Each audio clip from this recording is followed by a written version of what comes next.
Hearing lawnmowers, wishing it was mine. Is your children not mowing their lawn? Mowing the lawn? No. Rod did part of it yesterday. Oh, come on. There we go. Mowing their lawn. Okay. Dun, dun, dun, dun. Closes.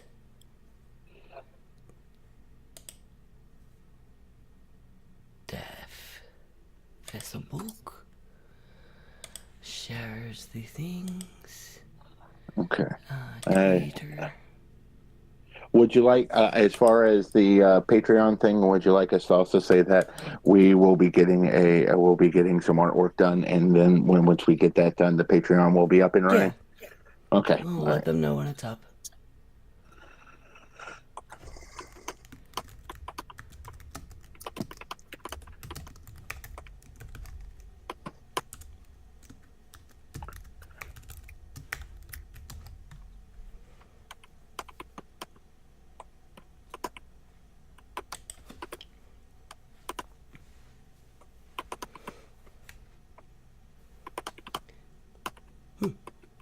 Not sure if that worked, but all right.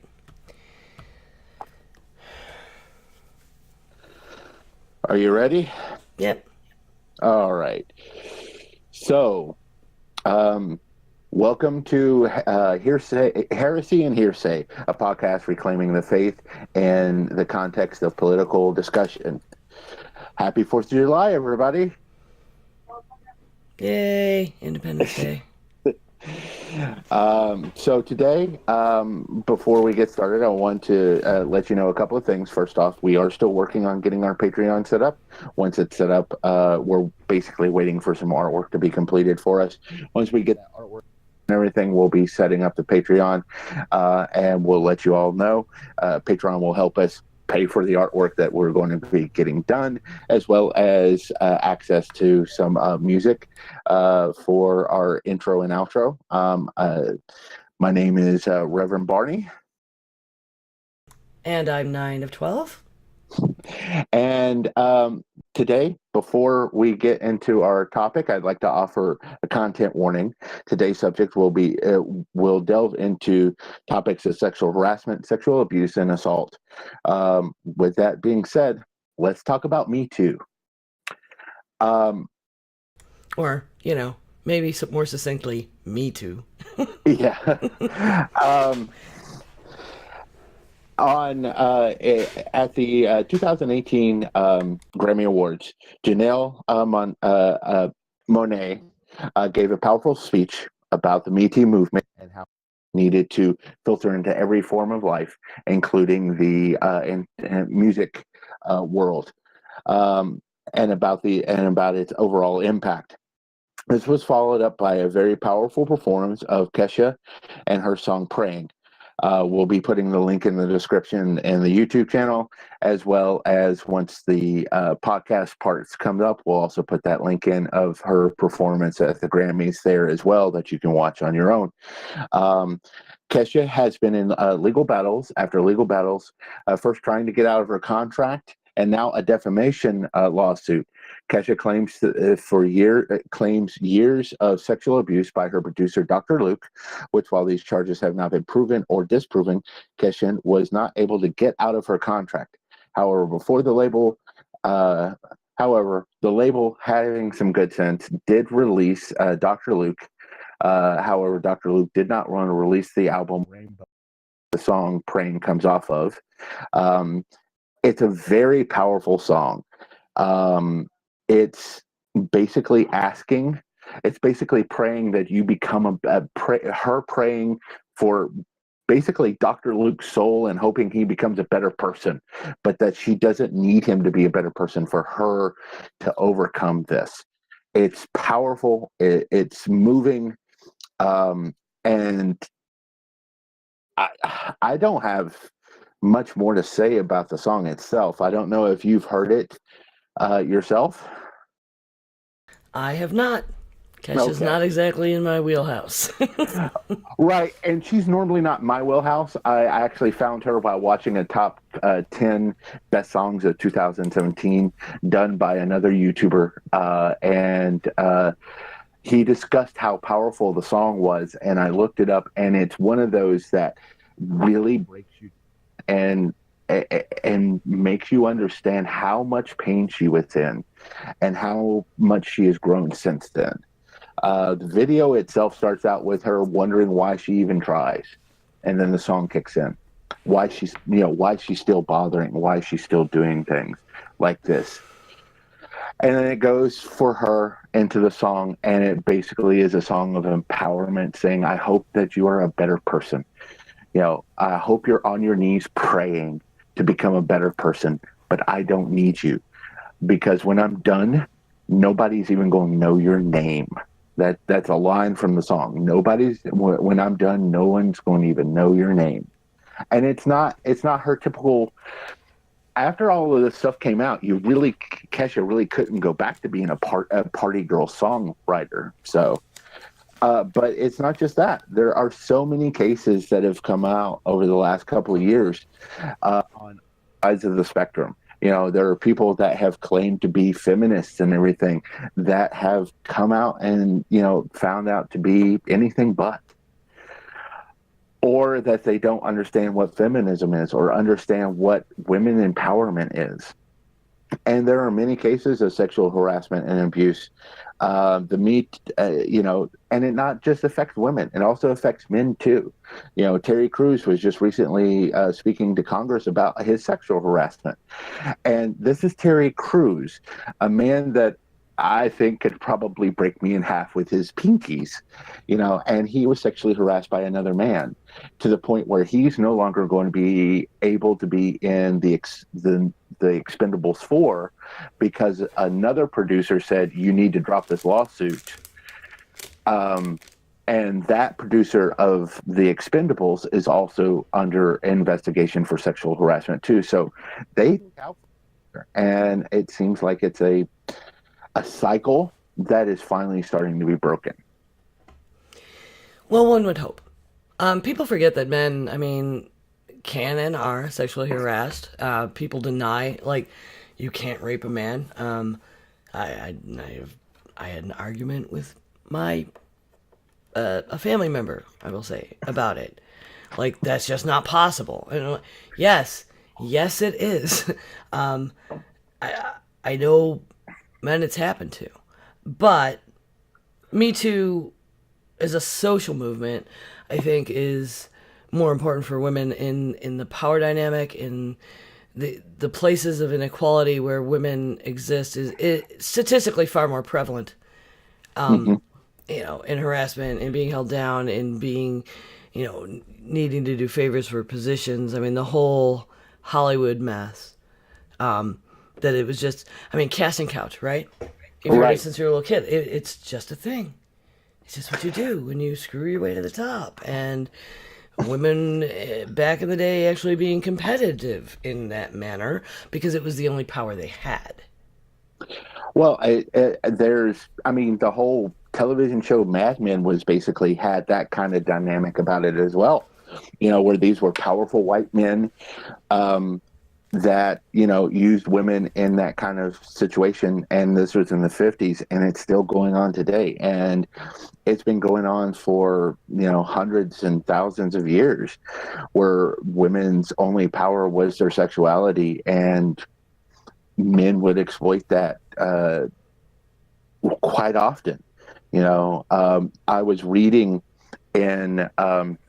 I've been rereading The People's History of the United States by Howard Zinn, and it talks about women's movement starting in the early 1800s and how women's clothing was specifically designed so that they weren't able to be physically adept at things. And when bloomers came to be, basically now ladies' pants, but what bloomers came to be, how women were liberated just by the fact that they didn't have to wear all those clothes, that they could actually do things. And it's still to this day. And I don't want to make something small, but it's as simple as pockets on women's clothing because it. No, I know it's a kind of funny, but on the same thing, when you look at a man's clothes, how much he can carry versus a woman, and how they basically are forcing women to carry Oh, pocketbooks. I'm not laughing because it's like I think it's funny or trivial, but did you see like my husband posted about that yesterday? Yes, I did. Yeah, Yeah, because I mean, it's a thing, and I love that he knows it's a thing. And my wallet went missing, and I was like, right. "What the hell?" Because I gone to the store, I'd done this errand, I did that errand, and I like Publix was the last place. I called there, it wasn't there, it wasn't, and then we're checking the vehicles where I had sat because it could fall out of your pocket. Because even when it has pockets, like women's pockets up top here, they're always like they're too fucking shallow. They're not all that useful. Like maybe if you're walking around, but if you sit down, stuff will fall out. I mean, that's stupid. And that's what it took is I was out somewhere and I was thinking pockets because I looked everywhere it would have fallen in my pocket and I was like, what did I do when I get home? I put away the groceries while I was doing the dinner prep. I was making the kebabs. I was, doing something else, butchering vegetables up, and then I was like, oh, when I did, after that, sit down to eat my lunch that I had fetched from Publix, I sat on our couch. It, And I said, hey, honey, I sat on the couch to eat lunch. And he said, hold on a minute, and took a picture. There it was, right in the couch. And that's when he was like, this just needs to be publicly acknowledged. And he went on and made this post like, ladies, I am so sorry that even when your clothes do have pockets, they're virtually useless.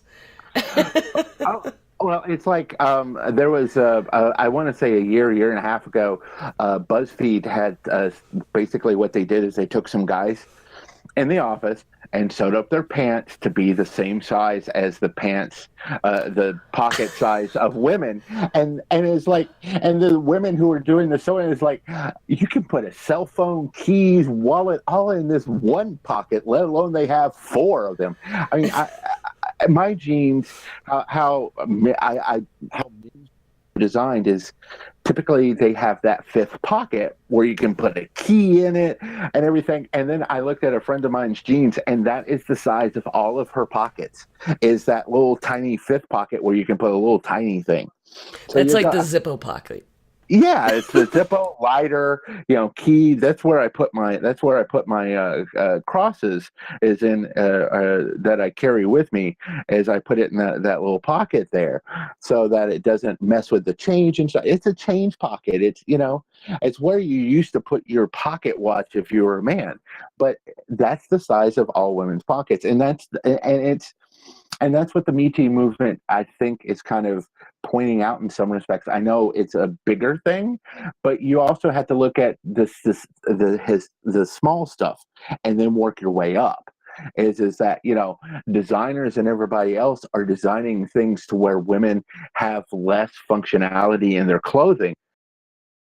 Well, there's this weird assumption that that's not as important, and like we're that's just not true. I mean, all the managing families and households, and you've got, the baby on one hip and the groceries in the other hand, and you're trying to get your keys, and you don't even have a damn and then you got to carry a pocketbook, really? Yeah. I mean, things have gotten a little better. I noticed, like, I go to Kohl's, and Lee makes women's khaki pants that have a cargo pocket on the side.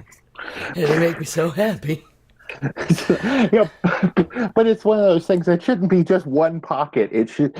Pockets are one of those things that should kind of be universal. You get, Well, the funny thing about the pocket, my wallet falling out of that pocket, is that pair of pants, and they're crop pants, does have one like cargo style pocket down on the leg, right? And that's all the difference. Down on the leg, it's deep, and it's got a closure, right? So it's functional, and that's I had my phone in that one when I was running errands, so I put my wallet in the other pocket that it fell out of. So like still, these pants only have one functional pocket.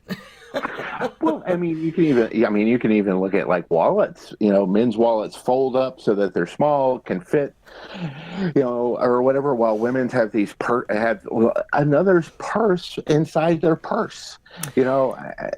Well, the irony of that too, for me, is that I'm the one who manages the money, the grocery shopping. You know, we handle the checkbooks. I mean, that's a fairly normal thing. Like, there's been a lot of studies about if all the women, all the jobs a housewife does, are put into the categories of, you know, the secretarial and the budgeting, the just all the stuff, and that's the equipment we need, right? Yeah. But we can't get a really good way to carry it around. Yeah, yeah. So I mean, it's The so digital age is really good for women. yes. I can pay for something my watch. Sweet. So and that's the thing is it's because of technology that women are able to are being a little more functionality. And again, it's the same thing back in the 1850s and everything.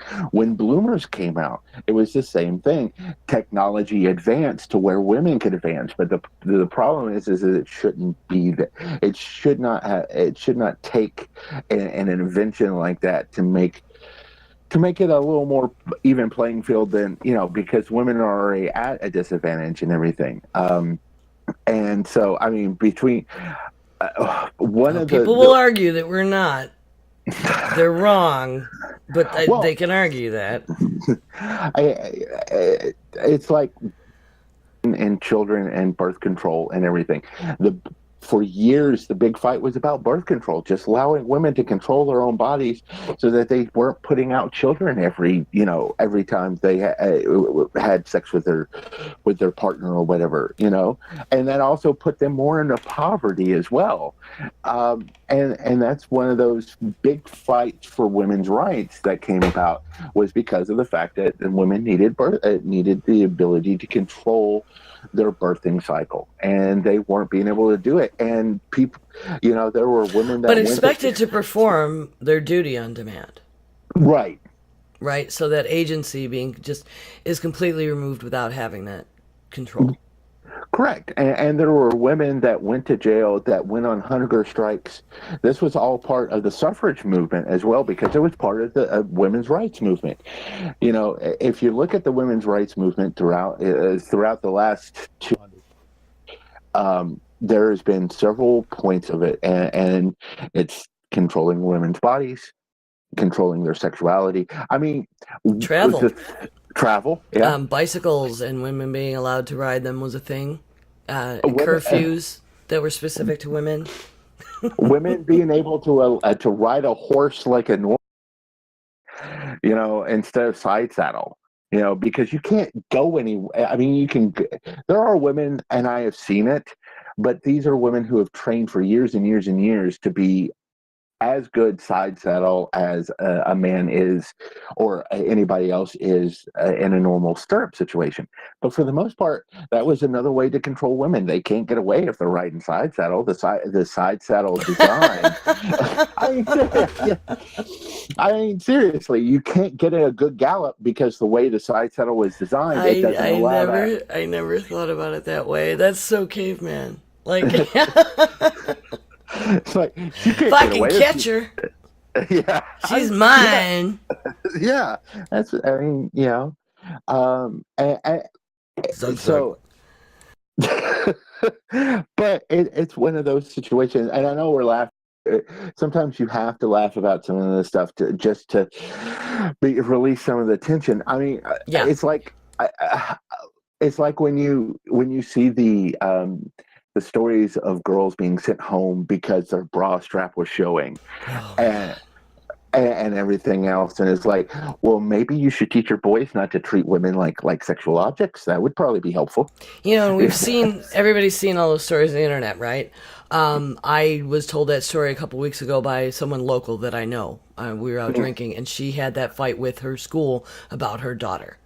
They were like, you know, come get her. She needs to wear different clothes, and it was shorts that were supposedly too short, but they weren't, and they were like baggy gym shorts and shit. And yeah, my friend went in there like, are you kidding me?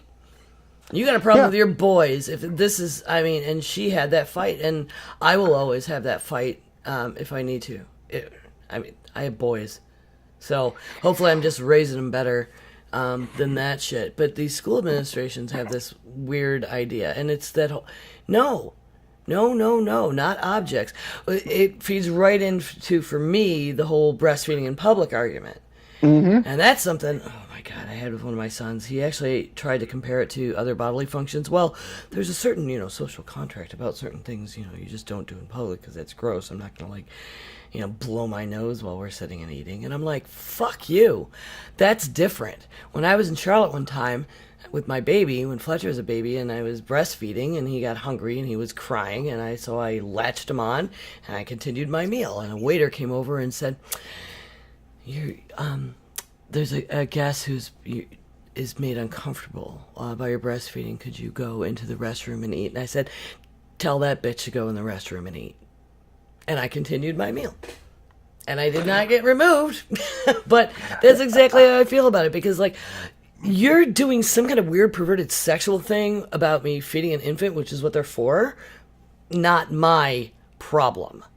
But it's not polite society. Well, it's fucked up. It got fucked up somewhere in our culture. It's not that way in other countries. It's not that way in other cultures. Something happened in, I think, the 50s. I know it was a really strong movement. My dad threatened my mother with, he said he'd leave her if she breastfed me. I got really sick and ended up in the hospital. At that point, even that young, which is unusual, apparently was lactose intolerant, because I ended up sick, dehydrated in the hospital, trying formula after formula after formula, and they gave me soy formula, and then I started to get better. So when my sister was born, my mom's like, hit the road, Jack, I'm breastfeeding, if that's what you gotta do. But it was that strong.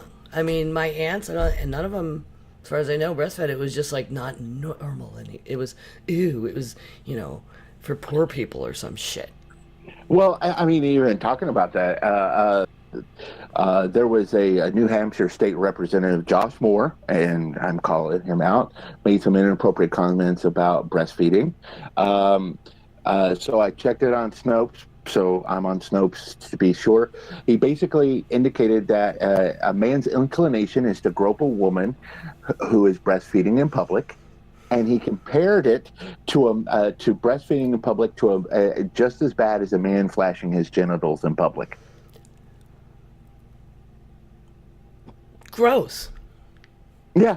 No. No. They're fun, right? But they have more than one purpose. You're not feeding anything with that. Yes. Depending on what man you talk to, and it's gotten to the point where at least there is this conversation. And it used to be we wouldn't even have this conversation.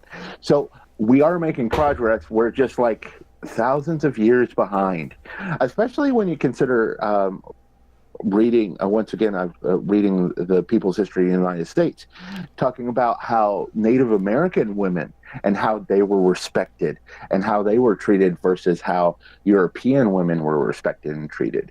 And part of that putting them away, besides the land grab and everything else, is women were getting ideas about how women should be treated by how the Native Americans treated their women. Well, there's a really interesting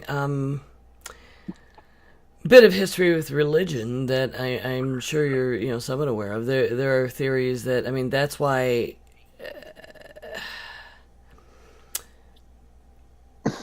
so many major world religions like Christianity and such are very patriarchal. And there's a very base idea when you tear it down to its foundations that's because that's all they got. The women in tribal societies, when we were bearing the children, we were the ones managing agriculture and trade in the home, and the men had to go out and hunt, so they had to have some kind of power. It didn't take everywhere. What was the last episode of this season of Anthony Bourdain's Parts Unknown was in a country where everything is still matriarch, everything is handed down through the women, all the finances. I'm like, wow, that still exists, and it's funny how it doesn't in other places. So I know things like we're going really far afield, but I think Me Too is more than just sexual harassment, and I'm really glad that we are hitting on other aspects of just subjugation. Right. Um, that's like I have a story about a job I was working in tech support where I was outright asked if they could speak to a manager, and I was like, or my supervisor. I said, "Well, I am the supervisor on the floor." I was like, "Well, can I speak to a man?" Oh, I had working for a company that dealt with insurance and stuff like that. I'm not going to name the company, but I heard stories of multiple female colleagues of mine saying that they'd have guys get on the phone and say, yeah, you may be saying what's right, but I need to speak to a man. A man would understand. I mean, it's stunning when it happens to you. I can't like just that. Oh my God, we're still here. What? How are we still here? Like that, and that someone could outright just feel like they could say, "Well, can I speak to a man?" Like I'm not convinced you know what you're talking about. And I mean, you know me. I mean, thank God I wasn't fired because I know women sometimes can be fired for that kind of thing. But like all the other management was in a meeting, there wasn't anyone to give them to. So I just, well, you can call back another time or I can help you. And then I talked over his head until he got a damn grip that I was smarter than he was and let me help him. But for God's sake. I I know. It surprises me, and it's not just that. There was I saw a tweet not too long ago. It was retweeted, where this guy basically was telling this woman because she was talking about immigration and women's rights and stuff like that, and he put up a tool that's used for measuring tool and die stuff. And it's like, if you can't read this, you don't deserve a job. And then she went off on him about how she had, that tool is outdated and you're not going to get a decent measurement at best. And she went into all the tools that she has and everything. And I'm going, you know, why do men automatically assume that a woman doesn't know anything about technical stuff? And it even goes to the fake geek girls phenomenon that happen, and Gamergate, which are two things that just drive me insane. It's just Look, like I'm wearing my reclamation t-shirt. My it's other like podcast. is women is these guys who felt that women weren't that were doing cosplays and stuff like that were just there to because to tempt men, that they weren't actually fans or whatever. And one picture that I actually have is of a young lady dressed as a female Joker, and it's like, oh, cross, changing the gender, blah blah blah, all this kind of stuff. And then someone posted, is like, no, this is canon. Let me show you which comic book. Obviously, you don't know what you're doing, fake geek boy. And I'm like, yeah, but it's that kind of stuff. It permeates everything, where geeks were not so more were the downtrodden, everything else. And to have, to then want to exclude women because they think that they're trying to take their stuff away.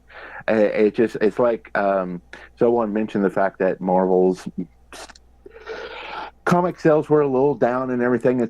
And someone piped up and said, "Oh, it's because you're of all this SJW stuff in it." And all this, women, is like, you had Jane Yeah. Foster as I'm Jane like, Foster. have y'all ever read a comic book? I mean, for Christ's one of sake.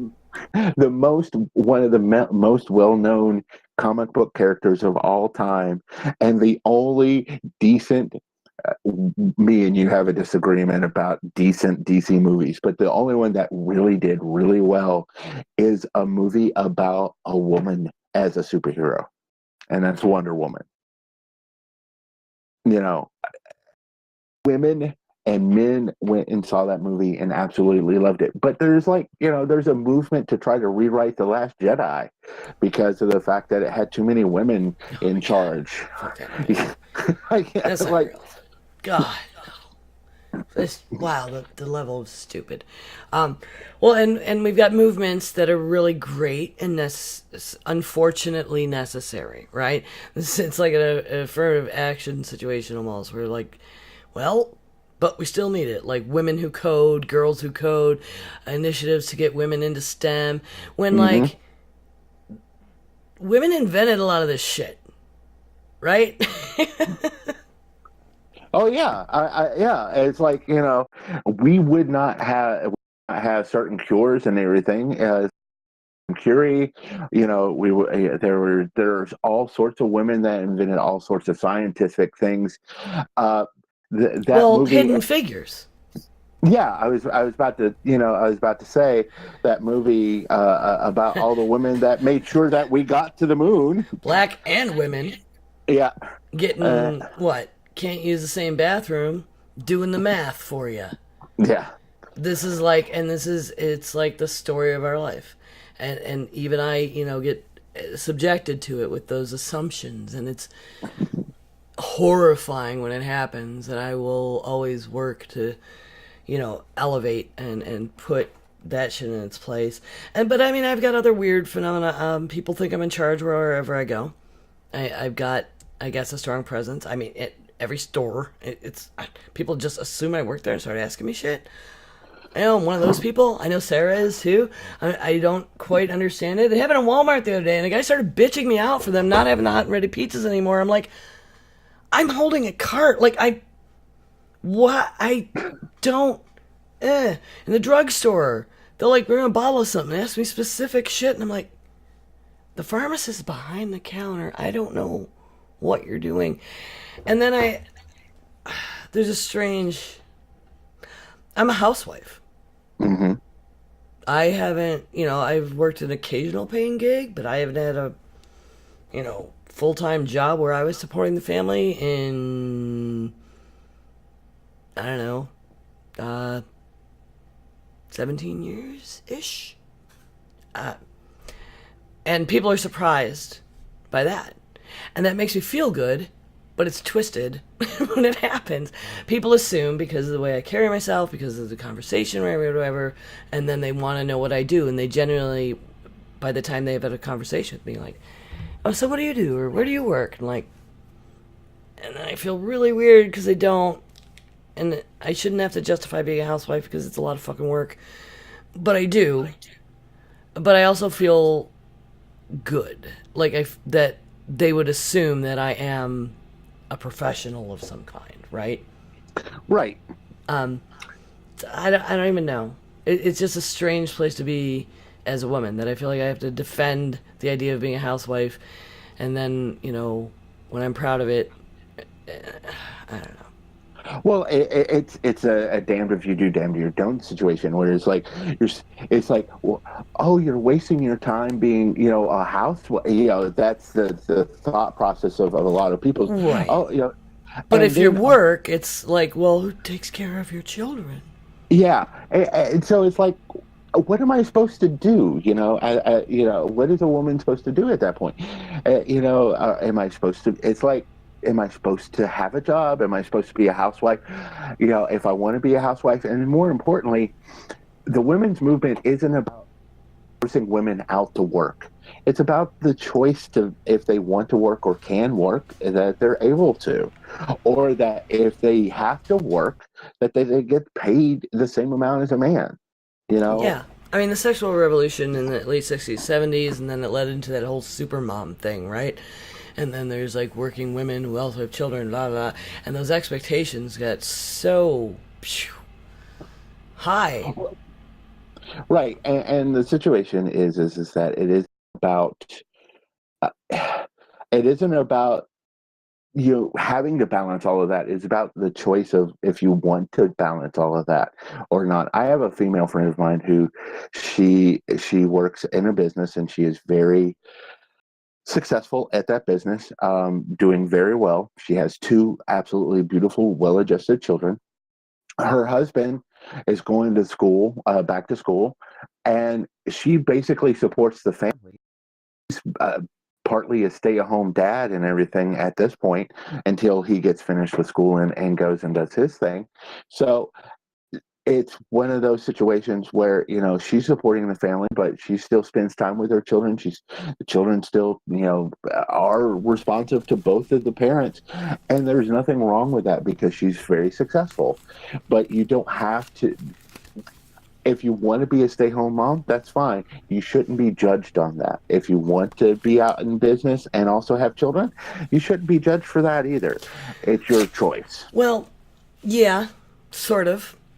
See, that's another aspect of choice and agency, and because it's considered, special favor. It's not. It's bad enough women still aren't getting equal pay, but things like accessible daycare in the workplace. I was the breadwinner when I got married. We decided to have another baby, or a baby. Well, I was a single mom, and then I got a husband, and then we decided to have a baby, and then he, was pregnant, got a full-time job, so he could take over for a while the breadwinning. And then when it was time where I could go back to work, it was going to cost more in transportation and daycare than I was going to be able to make jumping right back into the workforce. And so why would I do that? Basically go work to put my child in daycare. And so we made other sacrifices in our lives to just keep the budget constrained and move on and work toward his success, and while I kept the home. So, but it definitely interfered with my choice. I mean, if it were more commonplace that there was a daycare in the workplace, there are places that have gyms, right? Little coffee shops, cafeterias, someone buy your food. Why not a daycare center? A doctor's office. The Haynes place here, they got a doctor's office. You can go get your mammogram, go back to work. There's a place, a banking facility here that can do your car, that can you can rent videos, get massage. It has a salon where you can get your hair done, get massages done, all this kind of stuff, and their daycare is still full price. But it's unreasonable for women to expect that daycare be built in just so they can go to work. But in other countries, they do it, and this is now the Me Too movement and stuff like that is international and everything because they're. But if you look at European countries, especially, there is more equality towards women than there is here in the United States. I think part of that is a religious doctrine or religion basis. Religion was used to keep women down here in the United States ever since the United States was first founded. That women need to be in the workplace and stuff like that. And you still have people like Pat Robinson, that talk about how feminists was the cause of hurricanes and the cause of 9/11. It was feminism that caused. And the gays, yes, but it's feminism and the gays and witches. Because that's science. Yeah, it's science that the feminine and gays and witches are the ones who cause hurricanes. I'm like, no, I think that no, Pat. And are you off your medication, or have you ever been on medication, Pat, or have you even read the Bible? I'm just curious, Pat. Just curious. I mean, but so technology is wonderful and has allowed, I think, Me Too to be burgeoned in a way that is some of these other fundamental changes that need to happen can gain a little more momentum. I think this is the thing that might. We had the Lilly Ledbetter Act. That was good. It hasn't done as much good as it should have. We're still not getting necessarily equal pay, and certainly not treatment. But I'm not putting up with this shit anymore. Oh my God, with sexual harassment being real. You got to take it seriously. It's not funny. There are women who push back against it. I have a friend who's like, well, damn it. Because there is, like, if you're being sex positive, you're, you know, a confident woman and you enjoy the attentions of men when you go out and you dress sexy for that, like, oh my God, men are going to be afraid to flirt with me. Well, no, but we got to teach them better. And if we keep talking about it and talking about it loudly, it will be, you know, like, you look really nice, I just wanted to say, you know, and back off instead of, hey, baby, bullying, predatory come-ons. And there is a difference. And it doesn't throw all of it out the window. You don't, you know, have to hide your cleavage. As a matter of fact, you'd be more free to without, I mean, realizes you can't go grabbing everything, no matter what the orange man said. Well, and I am acutely aware of how women, not me per se, but how women react when there are men around and everything versus if they're by themselves or if they're in a group where they feel comfortable. And it's like, you know, and you can speak more on it. I can just tell you from experience What you've observed. And how I'm very cautious on my to make sure that they don't feel uncomfortable when I'm around. When I'm going to college and stuff like that, yoga pants has become very popular. And a lot of people are like, oh, yoga pants, they're so sexual. And I'm like, no, they're a pair of pants, you know. But on They're the same super thing, comfy. but on the same thing, I understand that they are very form-fitting. And so there are men that take that as an opportunity to stare. So what I do consciously is I make sure that if I'm going upstairs or whatever, that I keep my eyes lowered so that they don't think that I'm trying to like look at their butts, because I'm not. I'm trying to get to class, you know, but I don't want them to feel uncomfortable. But it's another one of those situations, you know, when the Me Too movement first started and the hashtag first came out, I have a lot of female friends and everything. I know the statistics. The statistic says 1 in 4 women have been sexually assaulted or whatever. Every single woman on my Facebook and on my Twitter came out with that Me Too.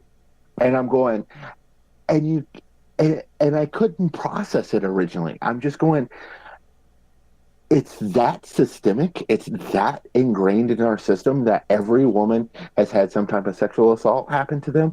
And it's amazing that the women of this country and around the world haven't stood up as one, taken up arms, and made us and subjugated every man on this planet.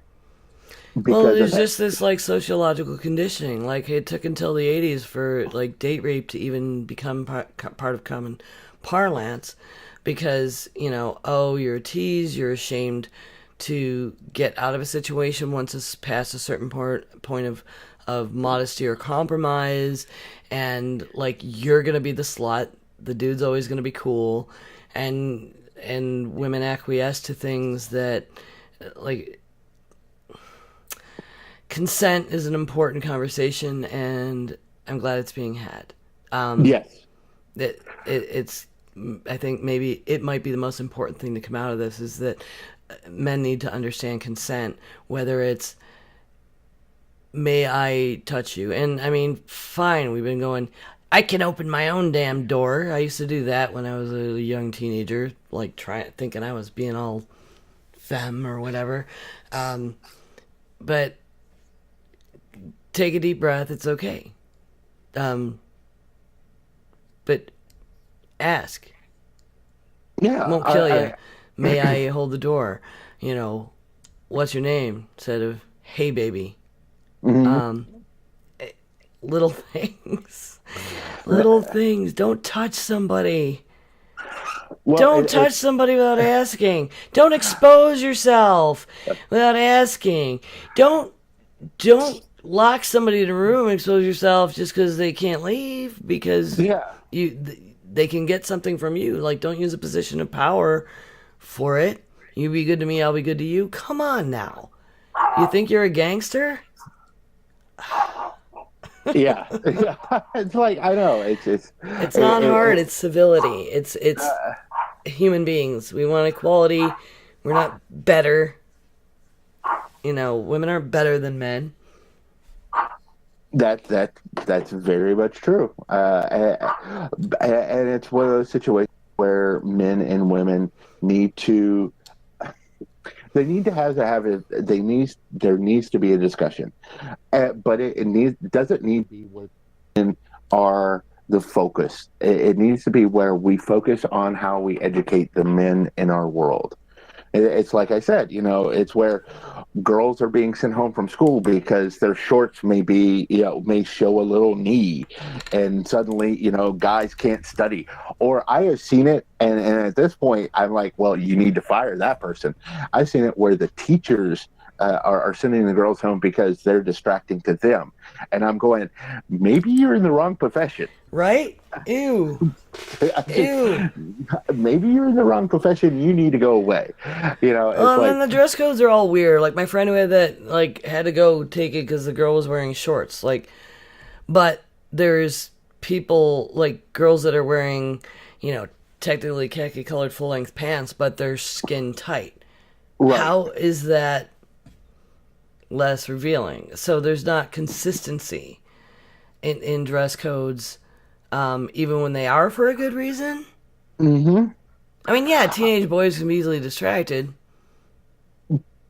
Well, yeah. I will admit that there are hormones involved with certain situations, but that doesn't mean that. But what supposedly makes us a higher form of life than certain animals is that we can control ourselves.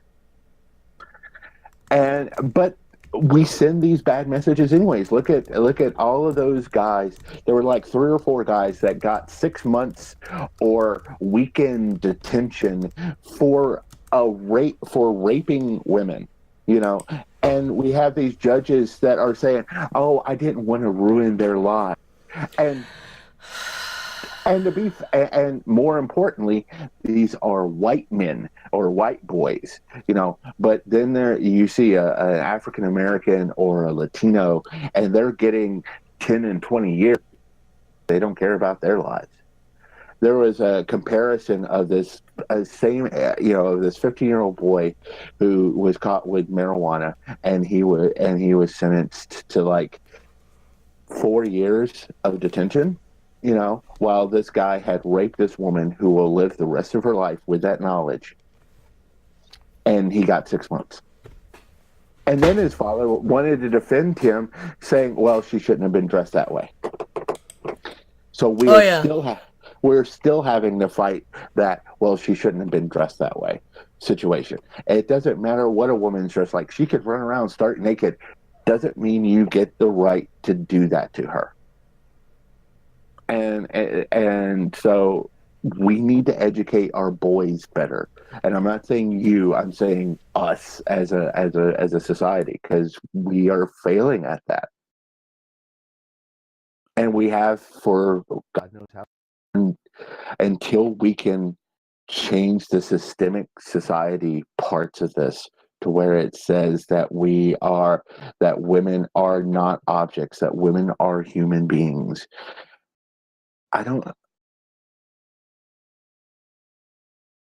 Sorry, my son came in. Hey, Mom! I'm recording. It's okay. New show, new time. We're off schedule over here.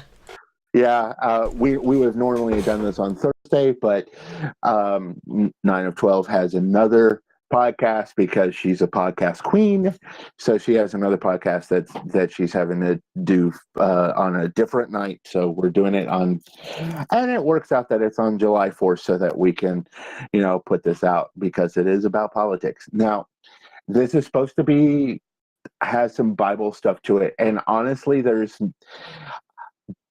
what I can tell you is that Jesus basically said we all sin and we're all equal in our sin.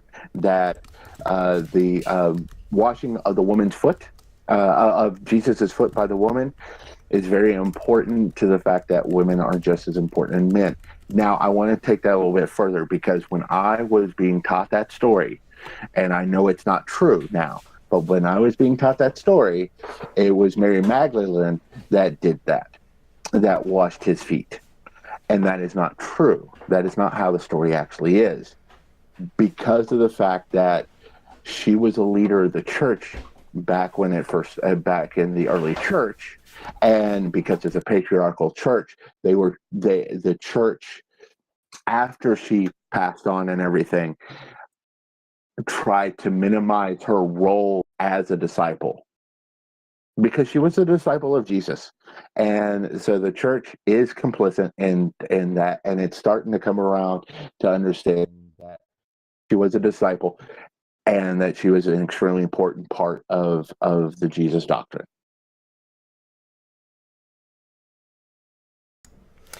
Of course she was, and her role was, oft diminished. I'm sure you've, read books that were omitted where her story was larger. True. And now I know that there's a gospel according to her, but it's a Gnostic Gospel. So that's been considered heresy. I know our name is, heresy, but that's been considered heresy in the church as a whole, Gnosticism. But there is one out there with her on it that you may want to check out. The Gnostic beliefs is very prevalent in that, but she is also, but she was a disciple. She was devoted.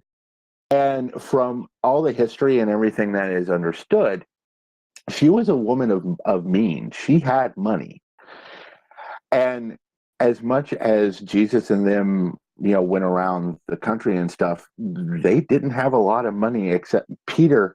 They also think had some money because he was a fisherman and not just of one boat.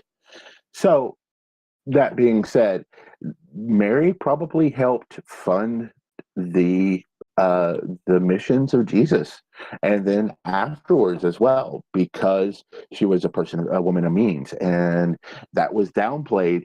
And we need to bring that up, that even, Jesus and all of them, that without a woman helping them out financially, I don't think they would have had the missions that they had, or had the expanse that they had, because of the fact that, money to travel is back then, there were tolls that you had to pay and everything. And except for Peter, most of them didn't work. I mean, they could have worked, but they didn't have to, with Mary Magdalene, financing them. So that's an important thing to understand as well. That's very interesting indeed. So, shall we call this to a close, or do we need, I probably think that we'll probably have another discussion about this down the road, but I wanted to touch on this.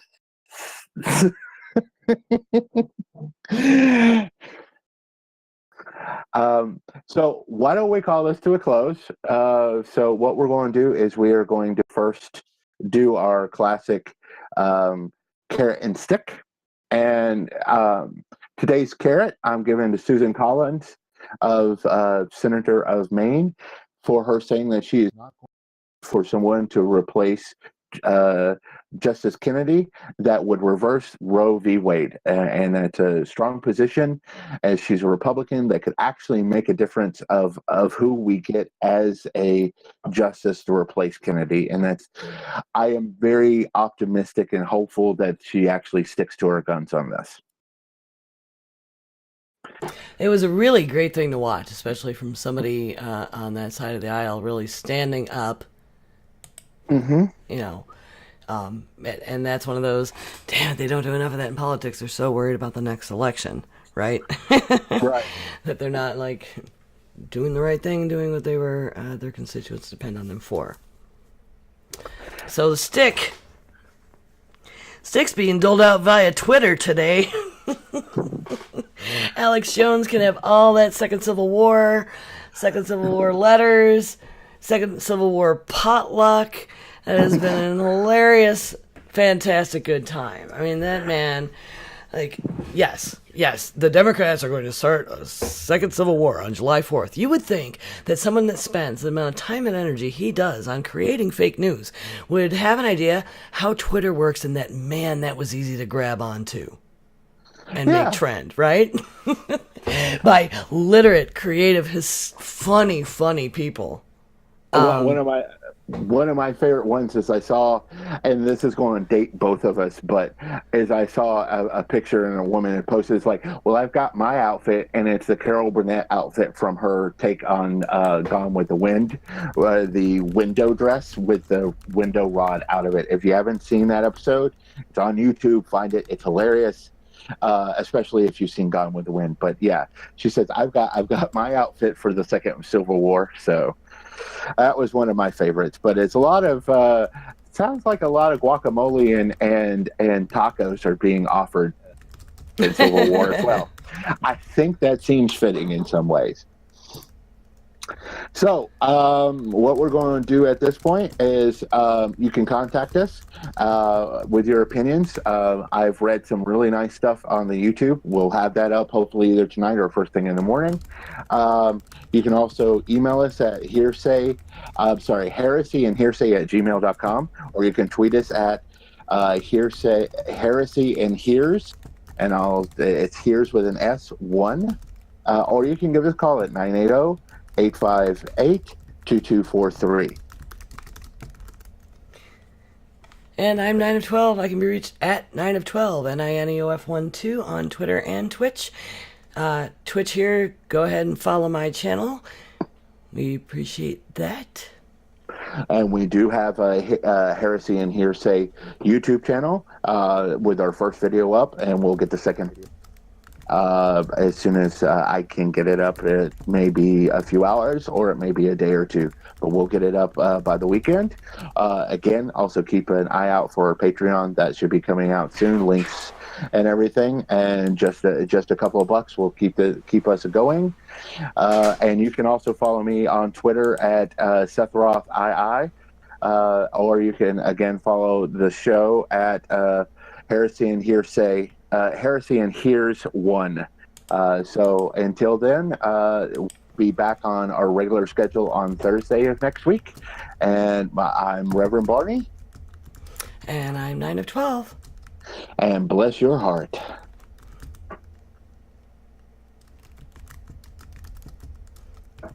I'm reporting someone on Twitch that I am concerned for his well-being because he was chased and assaulted today, and he said he's depressed. I'm sorry. It's okay. You can look at our chat and read the conversation. I didn't even have Twitch up, so. Yeah, I'm sorry. I definitely got distracted. It's okay. It's okay. We needed it.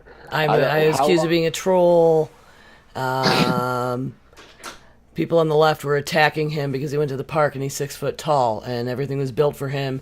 And so they called him sizist and chased him from the park screaming. And I'm not supposed to, and he's depressed and should he call the police? And I'm like, what do you... And I was like... And I'm trying to have this conversation with you. And he's like, oh, sure, just end the show because somebody brought up into this issue. I'm like, what are you talking about? We're still broadcasting. I'm like, listen, troll, like, I know you think you're funny. We got this absurd, scenario going on. It's kind of over the top. We're trying to have a real conversation. And then, he's calling me a troll and accused me of trying to bullying him into obedience. Well, on the bright side, I am not thrilled unless we get more people like harassing us. That means we're doing our job, right? And at least it wasn't sexist or ageist, which is usually the people that end up stopping by. I've gotten plenty of that, and sizist. When the Geek Grill show is on, we get, you take up the whole screen, and oh, is this the Golden Girls? And oh my God, it's like our drive-bys are the worst. I love our community. I love like the Frog fans people show up, and the Diamond Club people show up. Oh my God, and that's what I should have pimped our show in Diamond Club. Don't let me forget to do that next time. I got a couple places in Discord where I'm allowed to like just pimp whatever show I'm doing.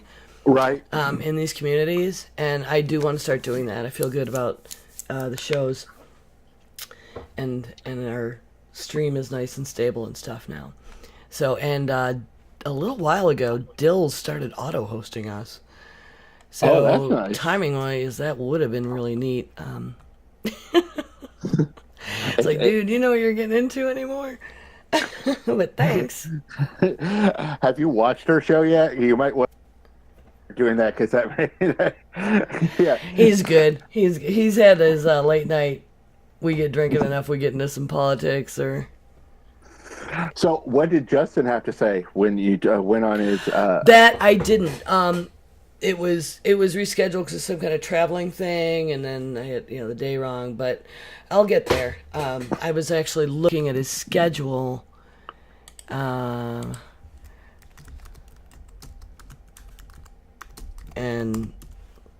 I have to make sure to put in my phone that I go, so I go at the right time. And ideally for the call-in would be really good. Yeah. Because I know he'll take my call-in. Knows who I am, ish. And I put him to bed in Vegas. That's the whole funny.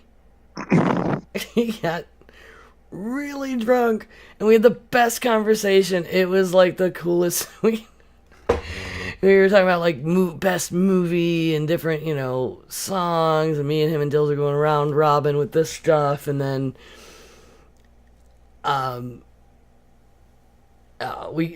he got started to get incoherently drunk, so he sort of started challenging me with like philosophers and favorite readings, and it was really like who wrote Steppenwolf? What was the God? No, that's the name of the band is Steppenwolf. No, there's a book.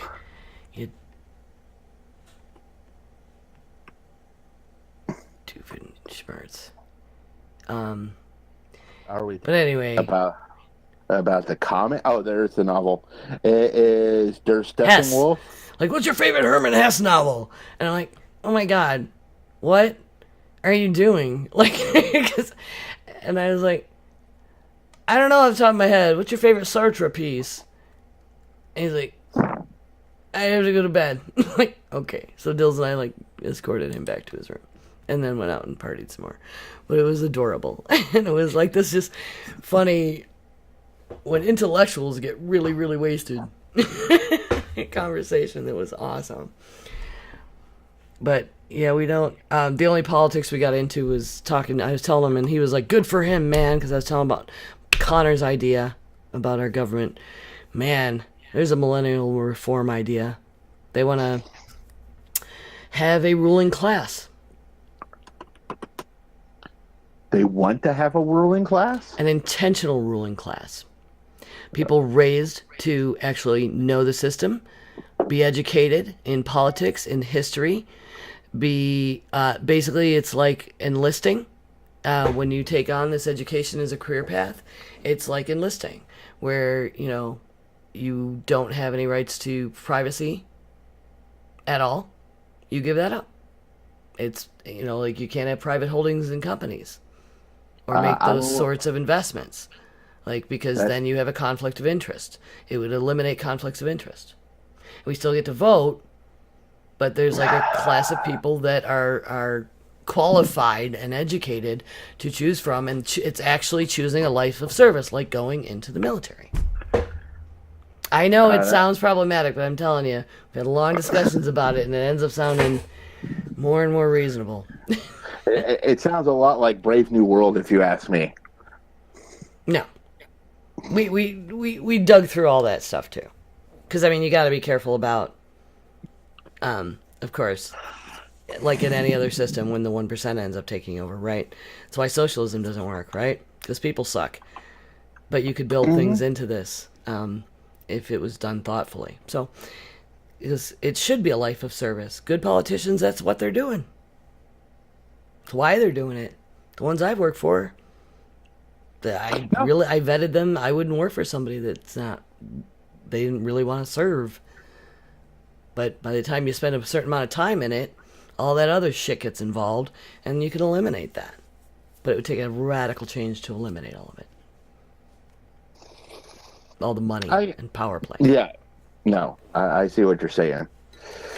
That's one of the reasons why I like now admitting there's still money and stuff going on in England, but they can't raise campaign funds they're actually campaigning and they can only campaign for 5 weeks.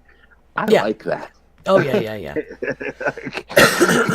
Oh yeah. And the restrictions on how much money you can spend are way more strict. And then the how long you can campaign. I think those would be really good campaign finance. Well, and I think we should have public financing of campaigns. So.